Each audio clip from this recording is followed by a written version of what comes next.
Bueno, estaba diciéndole Monsieur de Charlus que se empeñaba en prolongar la conversación.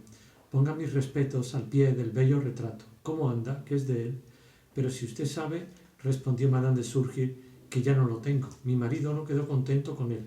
No quedó contento, una de las obras maestras de nuestra época, comparable con la duquesa de Chateauroux, pintada por Nattier, y que, además, pretendía perpetuar a una diosa no menos majestuosa y terrible. ¡Oh, qué bollecito azul! Debo decir que Vermeer nunca pintó una tela con tanta maestría. No lo digamos demasiado alto porque, si nos oye, Swann saltará sobre nosotros para vengar a su pintor favorito, el maestro de Delft. La marquesa, volviéndose, dirigió una sonrisa y tendió la mano a Swann, que se había levantado para saludarla, pero casi sin disimulo, bien porque una vida ya avanzada le hubiese privado, sea de la voluntad moral, por indiferencia hacia la opinión, sea del poder físico, por la exaltación del deseo y el debilitamiento de los resortes que ayudan a ocultarlo, en cuanto Swann vio, mientras estrechaba la mano de la marquesa, sus senos muy de cerca y desde arriba, hundió una mirada atenta, seria, absorta, casi preocupada, en las profundidades de la blusa, mientras sus narices, embriagadas por el perfume de la mujer, palpitaron como una mariposa cuando está a punto de posarse sobre la flor que ha vislumbrado. Luego, bruscamente, se arrancó del vértigo que lo había sobrecogido y la propia Madame de Surgir, aunque molesta, sofocó un profundo suspiro. Tan contagioso es a veces el deseo. El pintor se molestó, le dijo a Monsieur de Charlus, y se llevó el cuadro. Me han dicho que ahora está en casa, que ahora estaba en casa de Diane de Saint-Aubert. Nunca creeré, replicó el barón, que una obra maestra tenga tan mal gusto. Le está hablando de su retrato. De ese retrato le hablaría yo tan bien como Charlus, me dijo Swann, afectando un tono indolente y pícaro y siguiendo con la vista a la pareja que se alejaba. Y seguramente me causaría más placer que a Charlus, añadió. Le pregunté si lo que se decía de Monsieur de Charlus era cierto, y al hacerlo mentía doblemente, porque si no sabía que nunca se hubiera dicho nada, en cambio sabía muy bien desde hacía poco que si era cierto lo que yo quería decir. Swann se encogió de hombro, como si yo hubiese proferido un absurdo. O sea, que es un amigo delicioso, pero debo añadir que es puramente platónico. Es más sentimental que otros. Eso es todo.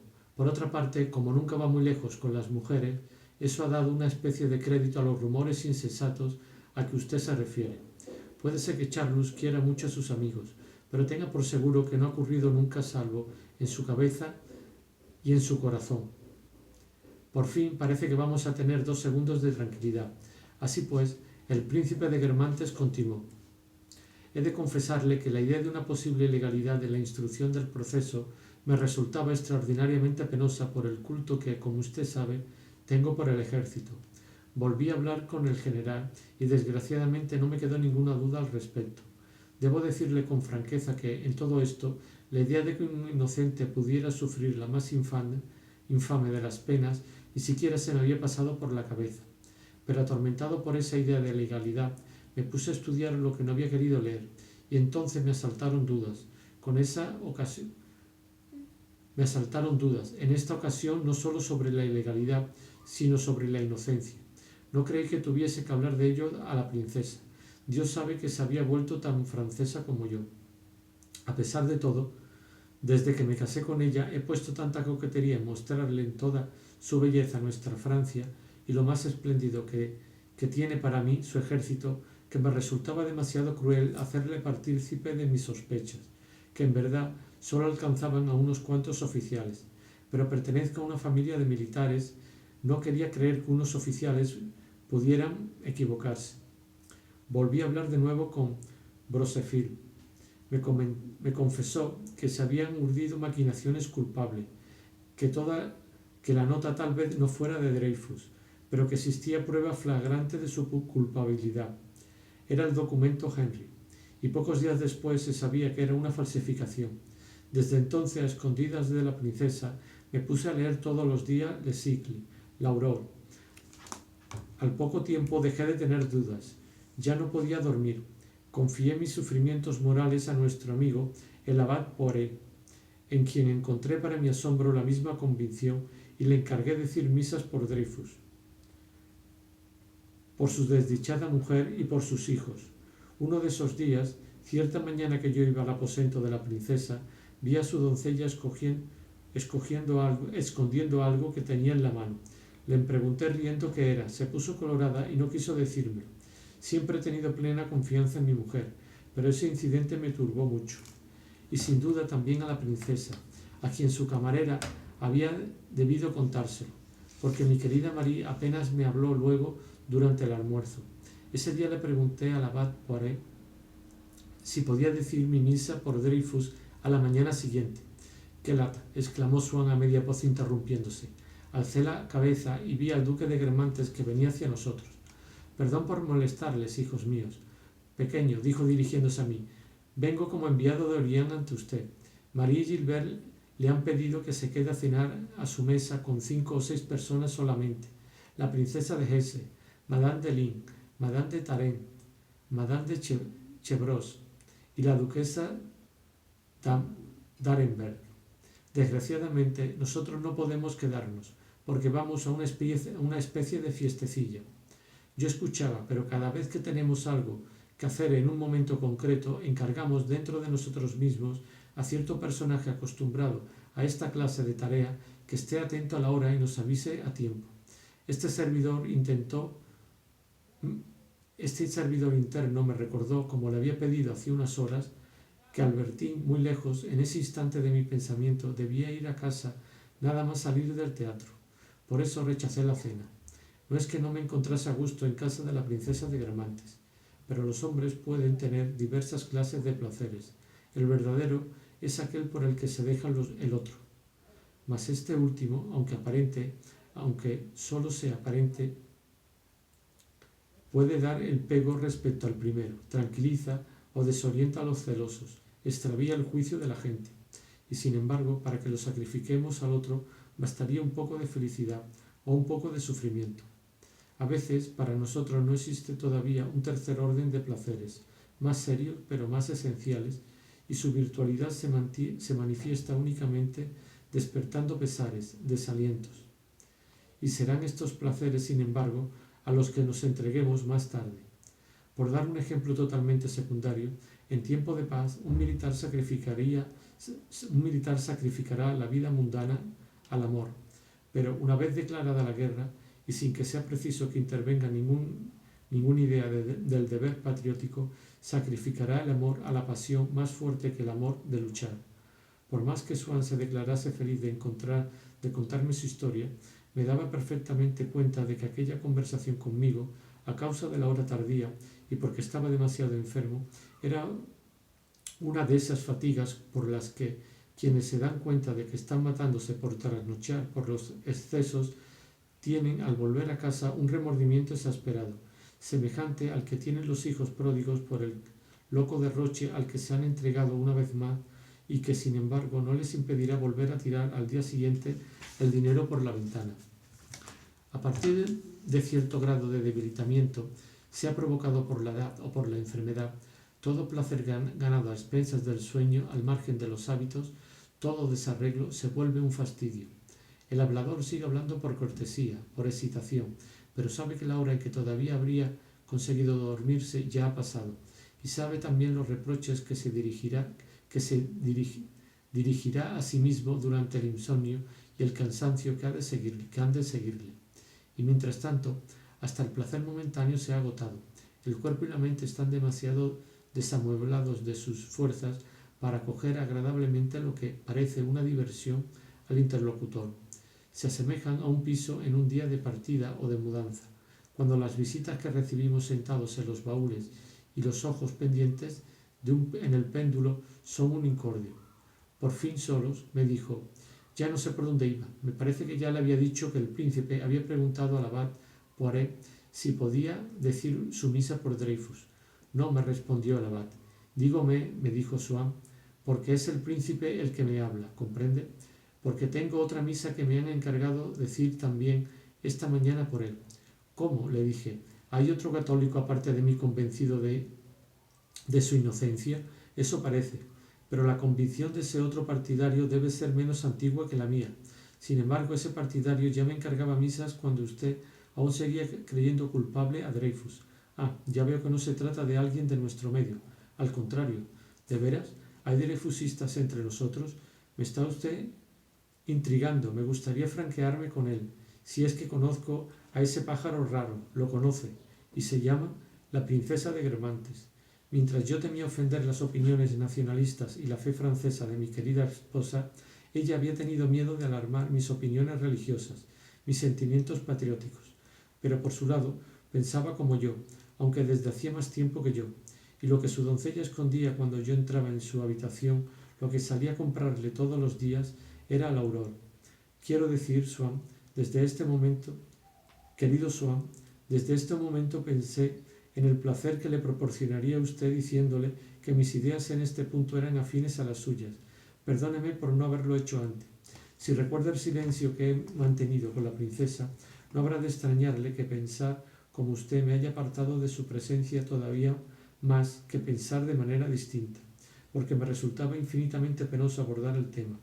Cuanto más creo que se ha cometido un error, crímenes incluso, más sangra mi amor por el ejército. Nunca habría supuesto que opiniones semejantes a las mías podían inspirarle el mismo dolor, pero el otro día vinieron a decirme que usted había deplorado enérgicamente las injurias al ejército y que los dreyfusistas aceptasen aliarse con sus ofensores. Eso me ha decidido, y confieso que me ha resultado cruel confesarle lo que pienso de ciertos oficiales, por suerte pocos, numerosos, pero para mí es un alivio no tener ya que mantenerme alejado de usted, y sobre todo que comprenda que si he podido mantener otros sentimientos ha sido porque no tenía ni una duda sobre los sólidos fundamentos de la sentencia emitida. En cuanto he tenido una, ya solo podía desear una cosa, la reparación del error. Le confieso que estas palabras del príncipe me han emocionado profundamente. Si usted le conociese como yo, si supiese de dónde ha tenido que volver para llegar a esto, sentiría admiración por él y la merece. Por otra parte, su opinión no me sorprende, es de un carácter tan recto. Swann olvidaba que aquella misma tarde me había dicho, en cambio, que las opiniones en el caso Dreyfus estaban determinadas por el atavismo. Solo había hecho excepción de la inteligencia, porque gracias a ella Saint-Loup había llegado a vencer el atavismo y a convertirlo en un dreyfusista. Pero acababa de ver que esa victoria había durado muy poco y que Saint-Loup se había pasado al otro campo. Por eso ahora adjudicaba a la rectitud del corazón del papel atribuido poco antes a la inteligencia. De hecho, siempre descubrimos a posteriori que nuestros adversarios tenían una razón para ser del partido que son, razón que nada tiene que ver con lo justo que puede haber en ese partido, y que quienes piensan como nosotros es porque les ha obligado a ello la inteligencia, en caso de que su naturaleza moral sea demasiado baja para ser invocada, o su rectitud cuando su inteligencia resulta escasa. Ahora Swann consideraba indistintamente inteligentes a los que eran de su opinión, a su viejo amigo el príncipe de Guermantes y a mi camarada Bloch, a quien había mantenido a distancia hasta entonces y al que invitó a almorzar. Swann interesó mucho a Bloch diciéndole que el príncipe de Guermantes era dreyfusista. Habría que pedirle que firmase nuestros llamamientos en favor de Picard. Con un hombre como el suyo haría un efecto formidable. Pero Swann, uniendo a su ardiente convicción de israelita la moderación diplomática del hombre de mundo, cuyas costumbres estaban demasiado arraigadas en él para poder desprenderse de ella tan tardíamente, no quiso autorizar a Bloch a que enviase al príncipe, ni siquiera como iniciativa personal, una circular para que la firmase. No puede hacer eso, no hay que pedir imposible, repetía Swann. Estamos ante un hombre encantador que ha recorrido miles de leguas para venir hasta nosotros. Puede sernos muy útil. Si firmase ese llamamiento, se comprometería simplemente ante los suyos, sería castigado por nuestra causa. Tal vez se arrepentiría de sus confidencias y no volvería a hacerlas. Es más, Swann no permitió utilizar su propio nombre. Le parecía demasiado hebraico para no producir mala impresión. Además, aunque aprobaba cuanto se refería a la revisión, no quería verse envuelto en la campaña antimilitarista. Llevaba, cosa que nunca había hecho hasta entonces, la condecoración que había ganado, como todo joven movilizado, en el 70, y añadió a su testamento un codicilio pidiendo que, en contra de sus disposiciones anteriores, se rindiesen honores a su grado de caballero de la Legión de Honor, decisión que congregó en torno a la iglesia de Cambrai a todo un escuadrón de aquellos jinetes por cuyo futuro lloraba en otro tiempo François, cuando consideraba la eventualidad de una guerra. En resumen, Swann se negó a firmar la circular de Bloch, de modo que, si a ojos de muchos pasabas por un dreyfusista rabioso, a mi condiscípulo le pareció tibio, infectado de nacionalismo y patriotero. Swann se separó de mí sin estrecharme la mano, para no verse obligado a despedirse en aquella sala donde tenía demasiados amigos, pero me dijo: «Debería ir usted a ver a su amiga Gilbert. No sabe cómo ha crecido, cómo ha cambiado, no la reconocería, y la haría tan feliz. Yo no amaba ya a Gilbert. Para mí era como una muerta a la que se ha llorado mucho tiempo. Luego vino el olvido, y aunque resucitase, ya no podría insertarse en una vida que ya no está hecha para ella. Ya no tenía deseo de verla, ni tampoco ese deseo de demostrarle que no estaba interesado en verla, y que, cuando la amaba, me prometía demostrarle todos los días cuando ya no la amase. Por eso, como la única impresión que quería dar frente a Gilbert era haber deseado con todo mi corazón volver a verla, y habérmelo impedido circunstancias, como se dice, ajenas a mi voluntad, y que de hecho sólo se producen, al menos con cierta continuidad, cuando la voluntad no las contrarresta, lejos de acoger con reserva la invitación de Swann, no me despedí de él hasta que no me prometió explicar con todo detalle a su hija los contratiempos que me habían privado y que seguían privándome de ir a verla. De todos modos, le escribiré en cuanto vuelva a casa, añadí, pero no deje de decirle que es una carta de amenazas, porque dentro de 1 o 2 meses quedaré completamente libre, y entonces que tiemble, porque iré a su casa con tanta frecuencia como antes. Antes de dejar a Swann, le dije unas palabras sobre su salud. No es que vaya tan mal, me respondió. Además, como le decía, estoy bastante cansado y dispuesto a aceptar de antemano con resignación lo que pueda ocurrir, aunque le confieso que sería una lata morirme antes de que acabe el caso Dreyfus. Todos esos canallas cuentan con más de un triunfo en el saco.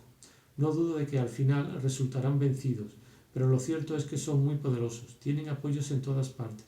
En cuanto parece que las cosas van algo mejor, todo se viene abajo. Me gustaría vivir lo suficiente para ver a Dreyfus rehabilitado y a Picard coronel.